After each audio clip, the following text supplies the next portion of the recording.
अस्सलाम वालेकुम जी। आज हम डॉक्टर हुसैन नबी साहब के पास हाजिर हुए हैं। इनकी साइट पर हमने सोलर सिस्टम लगाया था और अब तकरीबन 3 माह मुकम्मल होने वाले हैं उस सिस्टम को लगे हुए। तो हम उसका रिव्यू भी करेंगे और डॉक्टर साहब से उनके तजर्बे के हवाले से जानेंगे कि इस पूरे सिस्टम के हवाले से उन्होंने कैसा महसूस किया। तो डॉक्टर साहब आप कुछ बताएंगे कि 3 महीने में अब तक आपका तजर्बा कैसा रहा? अच्छा तजर्बा रहा, खासतौर पर वो आपकी जो बाईपास लाइन है, जो आपका एक फीचर है, उसने बड़ा फ़ायदा उठाया है। जब बिजली जाती है और लोड शेडिंग दिन में होती है, उसे मैनुअली ऑपरेट करते हैं।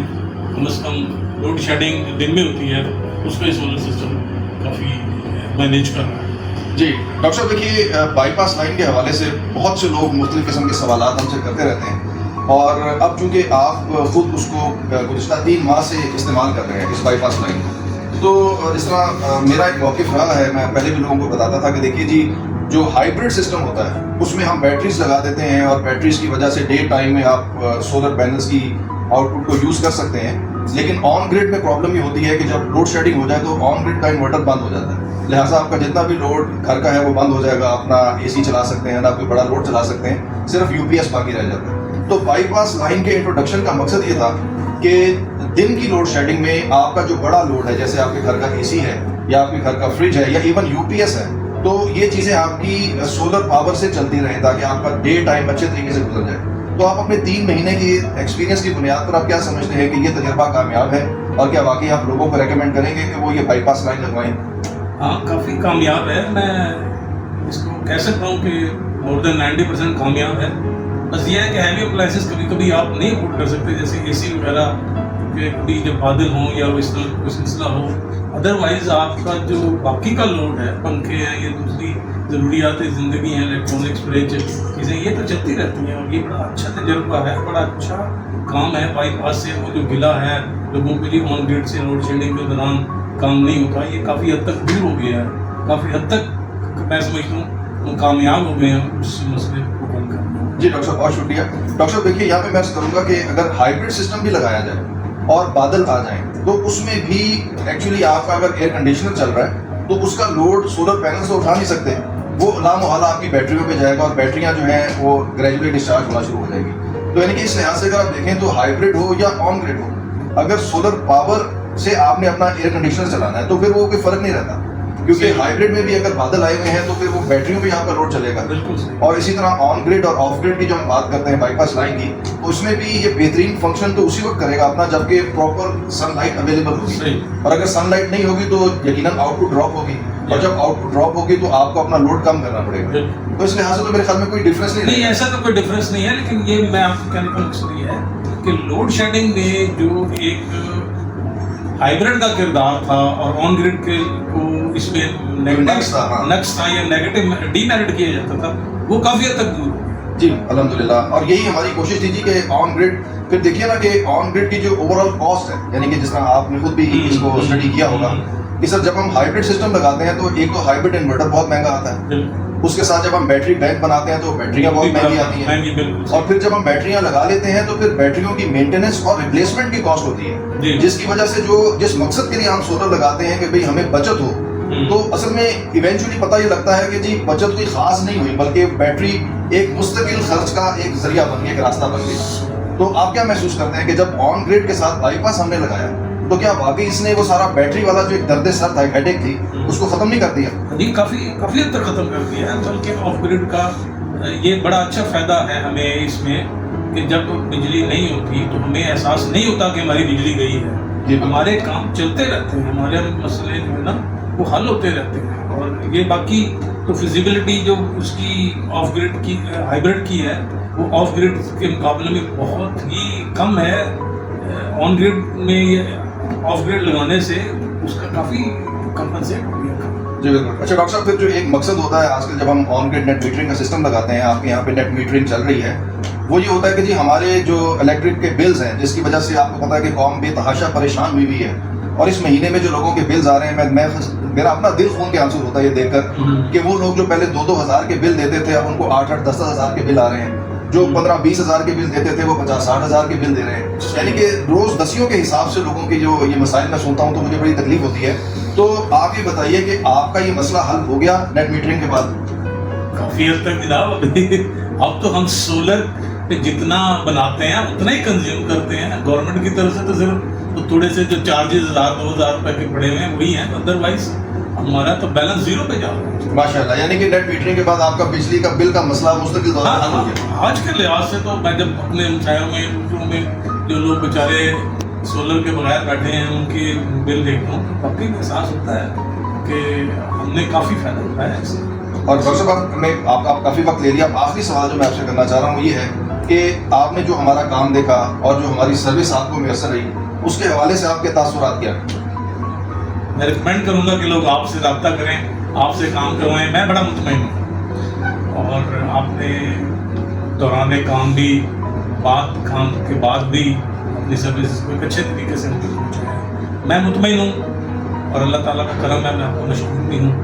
मेरा परवरदिगार आपको भी तरक्की दे और लोगों को भी आपसे फ़ायदा उठाने की मौका दे। जी, बहुत शुक्रिया डॉक्टर साहब। इसके साथ ही हमें इजाज़त दीजिए। अल्लाह हाफ़िज़। आज मैं एक साइट पर मौजूद हूँ जो कि F2 जौहर टाउन में मौजूद है। यहाँ पे हमने सोलर नेट मीटर्ड सिस्टम लगाया। मेरे पीछे आप ये स्ट्रक्चर देख रहे हैं, इसमें 14 प्लेटें लगी हुई हैं, 14 plates of Canadian Topcon and type bifacial 580 what की। ये 14 प्लेट्स हैं जो कि अपलिफ्ट स्ट्रक्चर के ऊपर हमने लगाई। अब यहाँ पे आप देख रहे हैं कि ये जो सिचुएशन है, तो यहाँ पे इस ज्योमेट्री के अंदर 14 प्लेटों का स्ट्रक्चर डिजाइन करना बजाय खुद एक चैलेंज था। तो अल्हम्दुलिल्लाह हमने इस स्ट्रक्चर को इस तरीके से डिजाइन किया कि बड़े अच्छे तरीके से आप देख रहे हैं कि सारी प्लेटें जो है वो माउंट हो गई विद इन द बाउंड्रीज और माशाल्लाह मैक्सिमम इंसुलेशन यानी कि मैक्सिमम रेडिएशन लेती है यहाँ पे, जिसकी वजह से बेहतरीन जनरेशन दे रही है। तो आप ये देख रहे हैं कि बड़ा मजबूत स्ट्रक्चर जो है अल्हम्दुलिल्लाह हमने यहाँ पे लगाया।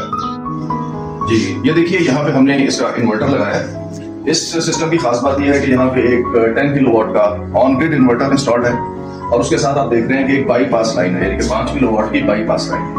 ये जो बाईपास लाइन है इसका काम यह है कि लोड शेडिंग के आवर्स में जबकि आपका ऑन ग्रिड इन्वर्टर बंद हो जाता है तो इस घर का लोड इस बाईपास लाइन पे चलता है। अच्छा, जब ये यहाँ पे हमने सिस्टम इंस्टॉल किया, हमने पैनल्स इंस्टॉल कर दिए, तो हमने बाईपास लाइन फौरी तौर पे इंस्टॉल की और उसके बाद हमारा जो ग्रीन मीटर था उसकी इंस्टॉलेशन में तकरीबन 3 हफ्ते का वक्त लगा। लेकिन उस 3 हफ्ते के दौरान भी हमारे जो सोलर पैनल्स थे वो आइडल नहीं रहे, बल्कि उनकी जनरेशन इस ऑफ ग्रिड इन्वर्टर के थ्रू इस घर का लोड चलाती रही। तो इस ऑफ ग्रिड इन्वर्टर का फायदा यह है कि कोई डाउन टाइम नहीं होगा, यानी कि अगर आपके सोलर पैनल्स के पास पावर अवेलेबल है और ऑन ग्रिड इन्वर्टर बंद भी हो या अवेलेबल ना हो, तब भी आप इस ऑफ ग्रिड इन्वर्टर के जरिए अपने घर का लोड चला सकते हैं। उसके बाद जब नेट मीटरिंग हो गई और ये ऑनलाइन हो गया इन्वर्टर, तो उसके बाद इस इन्वर्टर ने काम शुरू कर दिया। लेकिन फिर स्टिल जो लोड शेडिंग के आवर्स होते हैं उस टाइम में वंस अगेन आपका जो ऑफ ग्रिड इन्वर्टर है वो आपकी हेल्प करता है, आपके यूपीएस को भी चार्ज करता है, आपका एयर कंडीशनर भी चलाता है और आपके घर का बाकी लोड भी चला सकता है। ये देखिए आज की डेट आपको नजर आ रही है 22/5, ये आज का टाइम है इस वक्त का 9:58 और उसके बाद जो नेक्स्ट रीडिंग आएगी वो टोटल इंपोर्ट की है। हमें तकरीबन 22 दिन हुए हैं। 374 यूनिट की इंपोर्ट है, एयर कंडीशनर चलते हैं इस घर में, 374 यूनिट की इंपोर्ट है और अब तक हम एक्सपोर्ट हमने की है 744, यानी कि तकरीबन 745 यूनिट की हम एक्सपोर्ट कर चुके हैं इन 22 दिनों में। जी, मेरे साथ में डॉक्टर हुसैन नकवी साहब, जिनके घर पे हमने ये सिस्टम लगाया है। तो इस सिस्टम को चलते हुए तकरीबन 22-23 दिन हो गए। तो आज हम यहाँ पे हाजिर हुए थे कि इसका रिव्यू करें। तो हम डॉक्टर साहब से इस सिलसिले में बात करेंगे कि वो इस सिस्टम से किस हद तक मुतमईन है।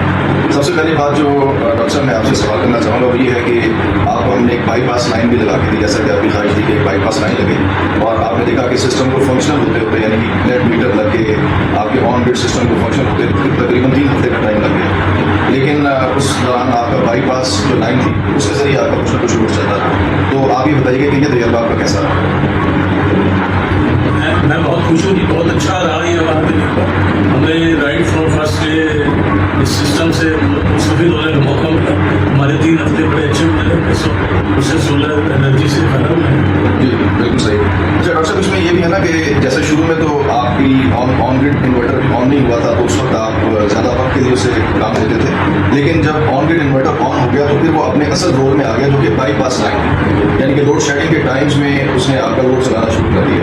तो इस लिहाज से देखा जाए तो आपका जो मीटर है वो अगर हमें 745 यूनिट्स की एक्सपोर्ट दिखा रहा है, तो मेरा अंदाजा ये है कि कम से कम 100-150 यूनिट तो ऐसा है जो कि ऑन ग्रिड का भी आपने घर में कंज्यूम किया और शायद बहुत से यूनिट ऐसे होंगे जो कि जो ऑफ ग्रिड बाईपास लाइन है उसके जरिए भी आपने यूज़ की। यानी कि अगर हम टोटल इसका बेनिफिट देखें तो शायद तो 745 से कम 300-400 यूनिट इजाफी होगा। आप क्या कहेंगे इस बारे में? देखिए आज तक जो ऐप के मुताबिक है ना वो 910 यूनिट्स जी 140 हमने एक्सपोर्ट किए हैं। उसका मतलब ये है कि 165 हमने अपने घर में इस्तेमाल किए हैं। बिल्कुल सही। और ये ऑन ग्रिड सिस्टम है। ऑन ग्रिड सिस्टम के हैं, इसमें वो शामिल नहीं है जो हमने आपके ऑफ ग्रिड सिस्टम से जो टाइम उसके बारे में तो कैलकुलेट नहीं कर सकते। मेरा 165 तो रिकॉर्ड पे जी 165 रिकॉर्ड में है। और हम अंदाजन कह सकते हैं कि कम से कम 100 के लगभग तो हमने उसको भी इस्तेमाल किए होंगे। बिल्कुल सही क्योंकि है।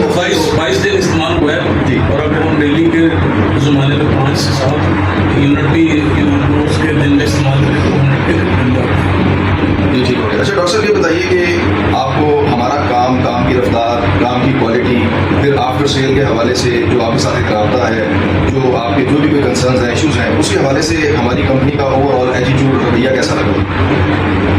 बड़ा अच्छा है। मैं एक दोस्त से बात करता हूँ कि 21 रमज़ान की वजह से मैं रुका हुआ था, ठीक है, वो शहादत मौला अली थी। 22 रमज़ान को मैंने आपसे बात की है जाके, और अल्हम्दुलिल्लाह ईद से एक दिन पहले मेरा सिस्टम लॉन्च हो चुका था। ऑन ग्रिड तो नहीं था लेकिन बाकी सारा सिस्टम लॉन्च हो गया था। और आप ये देख लें कि 29 अप्रैल को हम ऑन ग्रिड भी हो गए थे। जी इस तरह से ये टोटल कोई हार्डली 35 या 37 डेज का एक बनता है अरसा जिसमें ये सारा मामला कंप्लीट हुआ। अच्छा मैं आपको छोटी सी बात समझाऊँ जिस बताऊँ, हमारे मोहल्ले में भी एक लग रहा था। जी वो मेरे से पहले इलेक्ट कर लिया था हमने अपना स्ट्रक्चर, वो मैं देख रहा था। हमारा स्ट्रक्चर बाद में शुरू हुआ, जी लेकिन उनका ग्रीन बिल्कुल ओह सही। पिछले दिनों को एक हफ्ता पहले मैंने वो देखा तो उनके घर के बाहर अर्थ हुआ। उससे मुझे अंदाजा हुआ कि हमारा काम वैलेंटाइन और बहुत अच्छी रफ्तार से। जी दरअसल बीच में एक हफ्ते की ईद की ब्रेक भी थी, यानी कि जो 30 डेज लगे हैं उसकी एक बड़ी वजह ये थी कि बीच में ईद की एक ऐसी ब्रेक आ गई जिसमें सब लोग काम छोड़ ये दिए। तो तो ईद के बाद तकरीबन 2 हफ्ते में आपका ग्रीन मीटर इंस्टॉल हो गया और माशाल्लाह उसके साथ ही वो ऑनलाइन हो गया। और अब सर 22-23 दिन हो गए, तो इस दौरान में भी देखना काम के अंदर खुदा खासा कोई नक्स हो, कोई मसला हो तो वो फिर सामने आ जाता है, वो भी पीक के मौसम में, यानी कि जबकि पीक की गर्मी पड़ रही है। तो इस हिसाब से अल्हम्दुलिल्लाह आप यानी कि मुतमिन है कि ये काम जो है आपके ऑफर से जो कोऑर्डिनेशन है हमारे साथ चला बड़ा अच्छा है। हम भी आपको अननेसेसरी तो तंग नहीं करते, लेकिन ये है कि आपने हमारी हर बात को अच्छी तरह से सुना भी है और हमें बहुत शुक्रिया डॉक्टर साहब। इंशाल्लाह इसी तरह से आपके साथ ताल्लुक बरकरार रहेगा। बड़ी मेहरबानी, हमें इजाज़त दीजिए। अल्लाह।